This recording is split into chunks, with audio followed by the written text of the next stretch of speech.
안녕하세요. 부르기TV 부르기입니다. 상담을 하다 보면 대출을 잘못 받은 분들을 봅니다. 어떻게 받았냐 물어보면 많은 분들이 어플을 활용했다 합니다. 그래서 준비했습니다. 대출 어플 사용 시 주의 사항.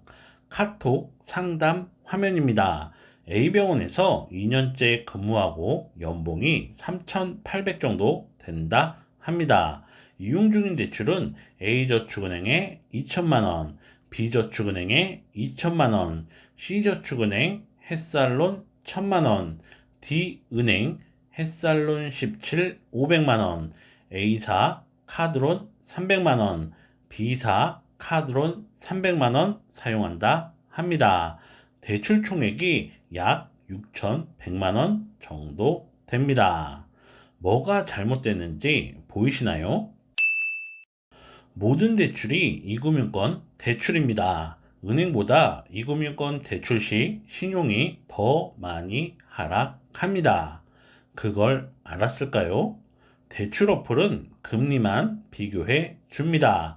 그리고 모든 금융사가 아닌 제휴된 금융사만 비교해 줍니다. 그걸 알았을까요? 은행보다 저축은행 대출 시 신용이 더 많이 하락합니다. 잘 모르고 첫 대출을 저축은행에서 받았습니다. 그 상태에서 추가 자금이 필요합니다.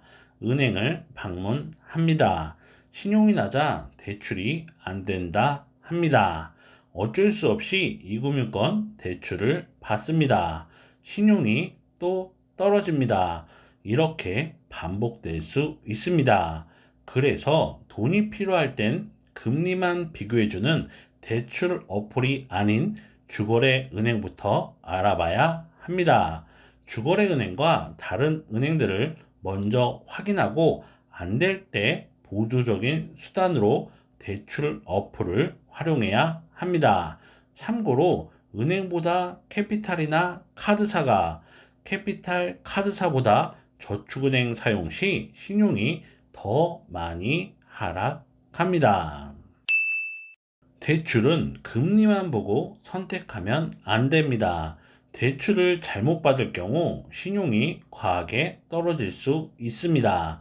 그 상태에서 큰 돈이 필요합니다. 그럼 높은 이자를 부담해야 합니다. 혹은 대출이 안 될 수 있습니다. 그래서 대출은 금리만 보고 선택하면 안 됩니다. 신용에 미치는 영향, 자금 계획, 월 상환 금액, 대출 순서 등을 고려하고 알고 이용해야 합니다. 대출 건수도 신경 써야 합니다. 같은 금액을 이용해도 건수가 적어야 신용을 지킬 수 있습니다. 돈이 필요해 300만 원을 대출 받습니다. 얼마 후 500만 원이 더 필요합니다.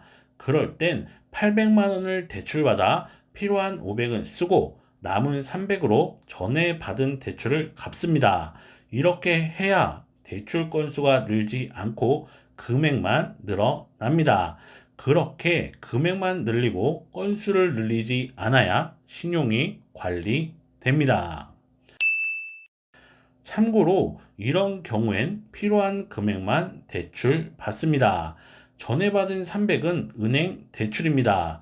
대출이 가능한 곳은 이금융권입니다. 그럼 500만 받아 필요한 돈만 사용합니다. 은행 대출은 신용에 미치는 영향이 미미합니다. 신용을 지키고자 이금융권 대출을 받아 금리가 낮은 은행권 대출을 갚을 필요 없습니다. 반대로 은행에서 800이 가능하다 하면 800을 다 받습니다. 800 중 500은 쓰고 300은 기대출을 갚는 데 사용합니다. 새로 대출받은 곳이 은행인지 이금융권인지에 따라 적용을 달리해야 합니다. 대출받기 전 조금만 알면 됩니다. 어렵지도 않고 복잡하지도 않습니다. 조금만 알면 이자도 아끼고 신용도 지킬 수 있습니다. 한번 알아두면 평생 써먹습니다. 여유가 있을 때 틈틈이 영상도 찾아보고 공부해 두면 좋습니다. 조금 더 복잡한 상황이나 궁금하신 점은 댓글 남겨 주시고요. 확인하는 대로 답변 드리겠습니다. 감사합니다.